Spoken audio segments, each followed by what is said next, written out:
Kemarin subscribers bertanya pada saya tentang ada viral seorang yang kita sebutlah sebagai eh, influencer parenting ya, yang ada di kota Depok itu, dan memiliki tempat penitipan anak yang berujung pada adanya dugaan ya tindak pidana yang dilakukan oleh yang bersangkutan itu ya, penganiayaan terhadap anak atau yang disebut dengan kinder mishandling.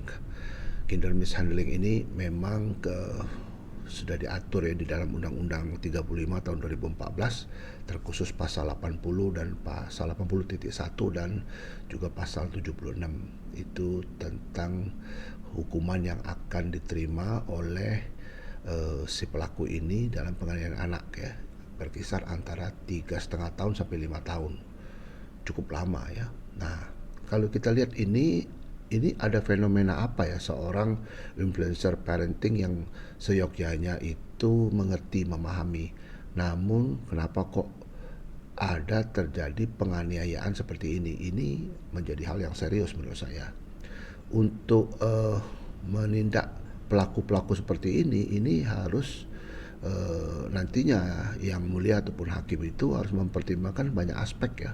Pertama-tama menurut saya ini harus ada efek deteren terhadap para pelaku yang melakukan kejahatan tidak pidana penganiayaan terhadap anak ataupun kinder mishandling ini dengan pertimbangan-pertimbangan yang lebih luas. Kenapa? Karena anak-anak ini kan pertama masuk dalam kelompok yang paling lemah yang harus dilindungi. Jadi orang yang harus dilindungi itu tidak boleh dianiaya seperti itu. Katakanlah ada salah, ada apa, tidak perlu pakai fisik ya, seperti dipukul, dianiaya sedemikian rupa. Ini miris sekali nih. Dalam ajaran dari tindak pidana tentang penganiayaan ini kalau dia itu mengakibatkan kematian, itu akan menjadi kindermord, pembunuhan terhadap anak. Ini hukumannya sangat amat besar ya, ataupun tinggi ya, karena ini menyangkut masalah anak-anak yang semestinya dilindungi. Nah, kalau kita lihat fenomena seperti ini, mengapa ini terjadi? Ini perlu juga ada pemeriksaan kejiwaan terhadap si pelaku ini. Kenapa pelaku ini melakukan seperti itu? Menurut pengamatan saya selaku ahli hukum, saya melihat ini satu hal yang jarang terjadi ya, tapi itulah yang terjadi. Apalagi kalau itu terjadi terhadap seorang yang dititipin anaknya itu loh, titipin anaknya terus lantas dianiaya di tempat penitipan.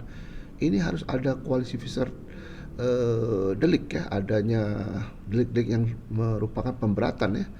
Ya memang kita pernah banyak sekali dengar terutama di masyarakat kita itu, orang tua menganiaya anak, ada juga pembantu ataupun juga babysitter menganiaya anak. Itu hal yang umum kita ketemu.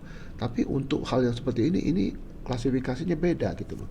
Jadi saya berharap ya ini harus menjadi pelajaran bagi kita semua, bahwa untuk menyaring ataupun memberikan izin pada usaha-usaha seperti ini harus diperketat betul dengan pemeriksaan psikologi ya terhadap si pengurus ini, agar ke depan tidak terjadi lagi.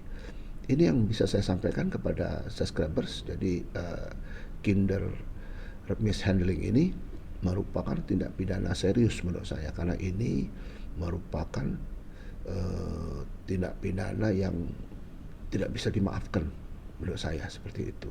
Apalagi saya lihat itu waktu tampil di media itu yang bersangkutan tidak ataupun enggan meminta maaf, walaupun minta maaf itu tidak menghapuskan pidananya gitu. Menurut saya seperti itu ya. Mudah-mudahan bagi subscriber yang bertanya kepada saya, itulah kira-kira jawabannya saya ya. Kita tunggu saja ya bagaimana aparat penyidik kita melakukan penyelidikan ini, supaya tercipta ataupun tercapai keadilan ya bagi semua pihak ya, khususnya para korban. Makasih, tetap semangat dan sukses.